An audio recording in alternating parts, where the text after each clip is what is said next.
Hello, everybody. Welcome back to episode 67, Talkoffamepod podcast with your host, Kylie, and I'm so excited to have on singer-songwriter Melissa Carter. Thanks for coming on, Melissa.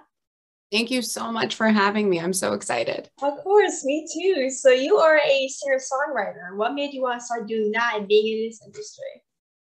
So I have been singing since I was really young. And I always say that it wasn't really a choice. It was just what I had to do. Mm-hmm. I connected to music really young, grew up in a musical family. And it is like the only thing that has always kept me going. So that's why I say it wasn't a choice. It just kind of was within me, and it kept going from there. Oh, that's awesome. Music has been like a huge part of my life as well. And everyone's life. If it wasn't for music, I would be dead bored every single day. I'm sure that's for everyone as well. But what kind of drew you to music? What kind of was it always something you always wanted to do, or is it something that's kind of clicked with you when you're young? For me, it's always I've been somebody who always experiences, even as a young child, I kind of had an old soul, and I always just had heavy emotions. Mm-hmm. And music for me was my way of feeling connected and kind of understanding those really big emotions as a young child. So I didn't watch a lot of TV. I just immersed myself in music because it gave me that feeling that I was looking for, to feel that sort of connection with these really big feelings that I had, even just being really young. Yeah, absolutely. So you got to sell out some very popular and historic venues like the Hotel Cap in the Mint. What was your reaction kind of selling out those venues and getting to perform, being really good to perform there at those historic venues and stuff? Every time I get on stage, it feels so good. And I just feel so grateful that I'm able to be there. And I always felt that way at those venues in LA, especially growing up, knowing about those venues and knowing who played those venues. A lot of people that I looked up to, it just felt a lot of gratitude getting to be there and perform anytime I get to perform live anywhere. Yeah, absolutely. So you wrote an album called Lost and Found Again. What kind of inspired you to write the album? So as everybody has experienced, the pandemic hit a lot of people really hard, and it kind of shut everything down and forced us to, have to be at home. And it made me kind of look and spend more time alone and look within myself at things that I wasn't paying attention to for a long time, because we're, living so fast paced all the time. Yeah. And so that writing really came from kind of having to be silent and kind of sit with myself, and just my journey from where life was before that and where it has moved to 2 years later.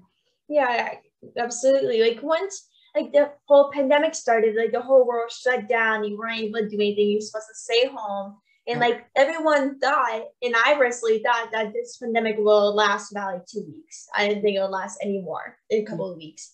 Then now 2 years later, we're still going on dealing with this whole thing. But what was the hardest part for you to deal with this pandemic? Because when I was doing when the pandemic hit for me, I grew up with anxiety, so it made my anxiety a lot worse. I got myself into depression. So what kind of was the hardest part for you, and basically trying to handle being sick at home and throughout quarantine?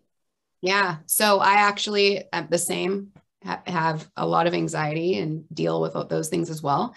And just like you, having to be home and not being able to go out and not being able to connect with other people was very difficult for me. And also, as I said, music is the thing that connects me to the world. Yeah. That all stopped and it just made it very, very difficult for me to feel like I had a purpose.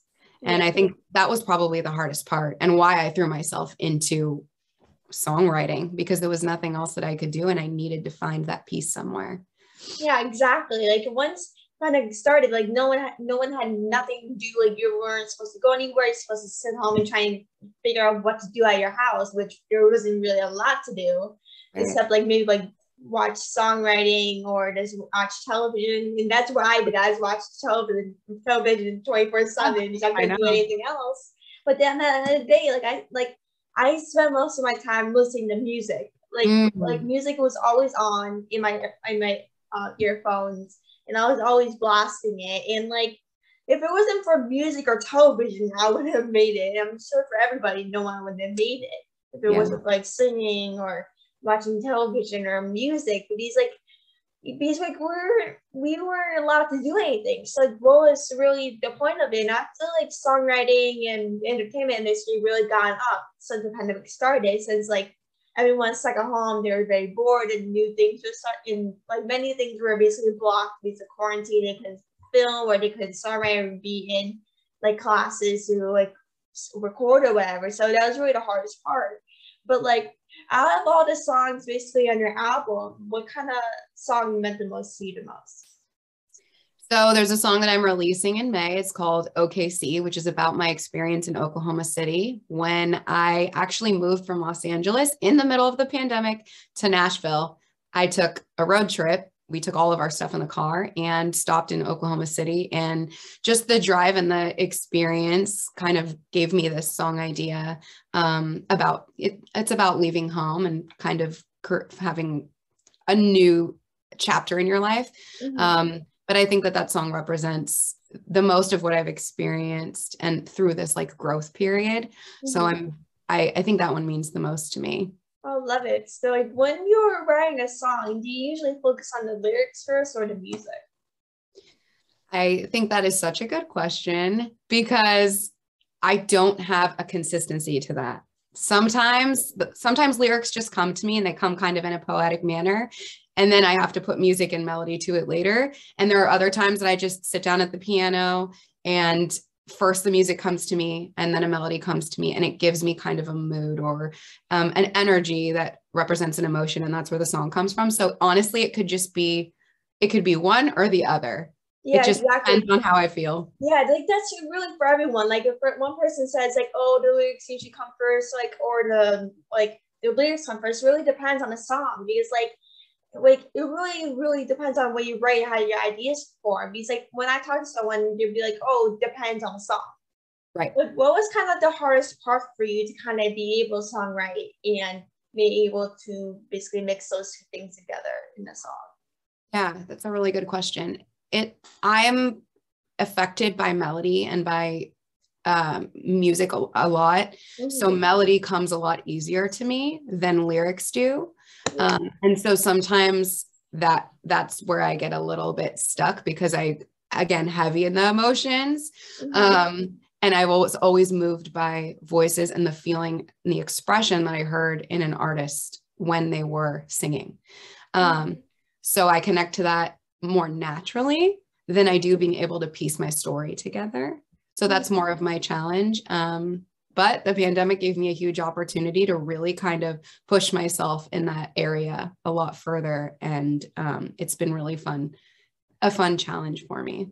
Oh, absolutely. So do you have anyone they look up to as a singer-songwriter, or is kind of in general, do you have anyone they look up to? There are so many people, but lately I have really been listening to a lot of Maren Morris and Carly Pearce, but particularly Maren Morris.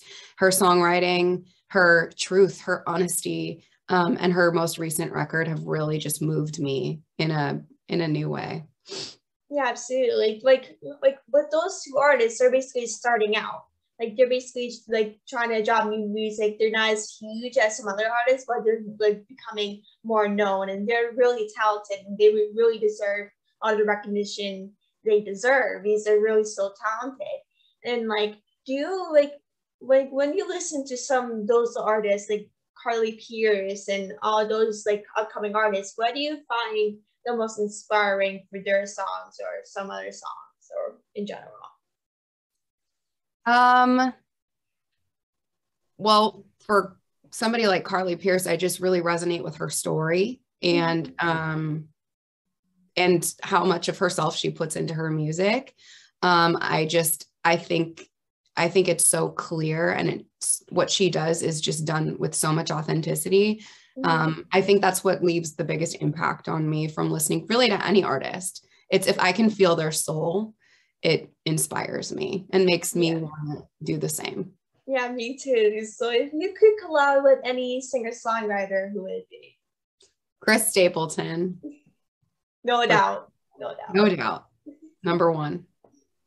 No. So since quarantine kind of started back in 2020, how much do you think has changed in terms of songwriting since the pandemic started 2 years ago?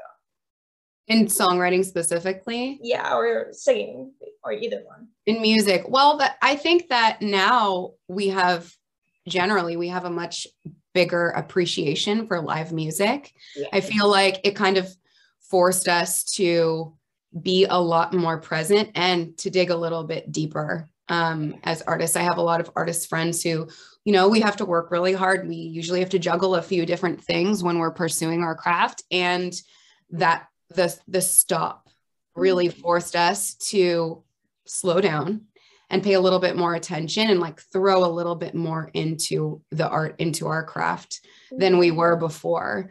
So I think it kind of essentially, it made the art better. Yeah. And more true. Exactly. I appreciate that. Yeah, me too. So the final question for the interview is, what is some advice for the younger generations that like to be like a singer-songwriter one day? Yeah. Okay. That's really important to me because it's been quite a journey for me. And I guess my biggest piece of advice would be to not stop. If it's something that you absolutely love and you can't live without, to really just keep going no matter what the result is. If you keep kind of staying on that path, it's going to lead you where you're meant to be. Even when you have moments of, feeling anxious or feeling sad or feeling depressed, any of those things, for me, music always kind of brought me back to my happy place. So I would really just say, if that's your dream, follow it, because it's always going to be your happy place. Make sure that it's always your happy place. Exactly. I couldn't agree. Like, have you with those type of things, like during the pandemic, it made like the songwriting more difficult? Like, have you kind of struggled with those things in terms of kind of songwriting and basically trying to make yourself happy with songwriting and everything? Oh, absolutely. Yeah. And just a music career in general is full of so many ups and downs that you can easily get lost in trying to focus on the ups and downs versus just focusing on the music. And if the music is in you and makes you happy and you can focus on that, everything else kind of gets quieter. So I think for me, I've had like the whole lost and found thing. I've had a lot of road bumps, and every road bump I've hit, I have experienced those really deep feelings and have to remember to focus back on the music. And it always goes up from there. Yeah, exactly. So I just want to thank you so much for coming on the podcast. It was so great speaking to you. You're amazing. And I had such a blast, and we'll definitely speak soon for sure. Thanks so much for coming on. Thank you so much for having me. I can't wait to hear it and stay connected. Absolutely. No doubt in my mind. Thank you so much for coming on. Of course. I'll talk to you soon. Yep, absolutely. Bye. Bye.